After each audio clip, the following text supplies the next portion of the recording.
Aujourd'hui tout le monde, je vais vous expliquer c'est quoi le clonage culturel. Quand je dis clonage culturel, il y en a qui vont entendre le mot clonage puis se dire « Ah, ok, fait que c'est juste plein de copies de la même personne. » Un peu comme qu'est-ce qu'on voit sur l'écran, des copies exactes de la même personne. Ben ouais, à un certain degré, le clonage culturel, c'est une question de copies, mais pas des copies exactes. Avant de continuer à expliquer en tant que tel c'est quoi le clonage culturel, on va voir un peu les bases. Puis on va voir les bases à travers un petit dessin.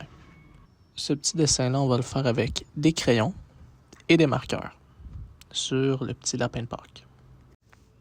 Je ne sais pas si vous avez déjà remarqué, mais souvent quand on dessine, on a aussi tendance à faire juste avec du crayon ou soit juste avec du marqueur. C'est comme si c'était un peu naturel pour nous de faire ça. C'est comme si c'était un peu normal. Mais on peut faire différemment. Est-ce que vous voyez la différence entre les deux dessins?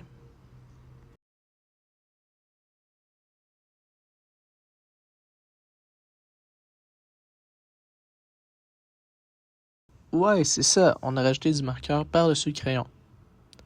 Rajouter du marqueur par-dessus le crayon, malgré que c'est un peu comme bizarre peut-être, pour autant ça fait un super beau dessin, même si on a fait quelque chose qui n'était pas normal. Bon, là on retourne à notre clonage culturel.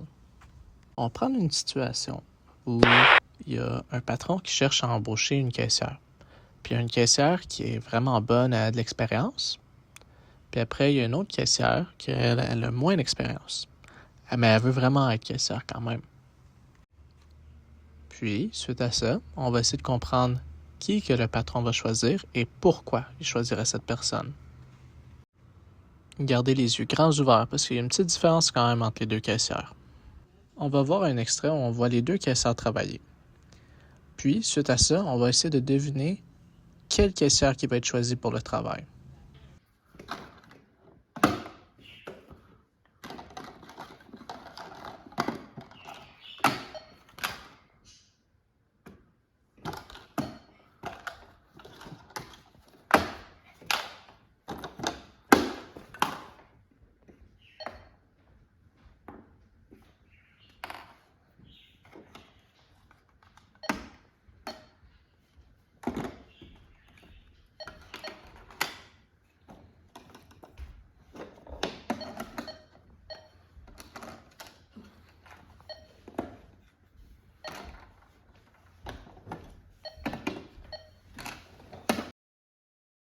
Ici, on voit le patron et les caissières côte à côte. Qui est-ce que vous pensez qui va être choisi pour le travail?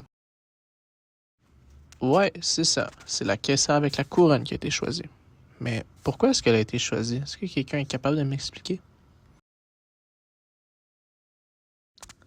La raison pourquoi elle a été choisie, c'est parce que le patron veut juste travailler avec des gens avec des couronnes, parce que lui aussi il a une couronne. Puis il voudrait que tous ses employés aient des couronnes. Puis il n'aime pas vraiment les gens qui n'ont pas de couronne, parce qu'ils sont un peu différents, vous voyez? Puis lui, il voudrait que tout le monde ait des couronnes. Mais la caissière, malgré qu'elle était meilleure, évidemment, ne porte pas de couronne. Pourtant, elle qui travaille moins bien, avec une couronne, a été choisie. Et le clonage culturel, ça s'arrête pas aux couronnes à la caisse.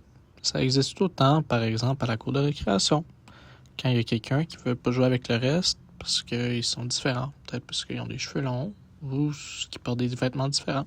Qu'est-ce qui est sûr et certain, c'est que le clonage culturel, c'est quelque chose d'injuste. Puis ça rend les gens tristes. Après tout, il y a personne qui aime être mis à l'écart.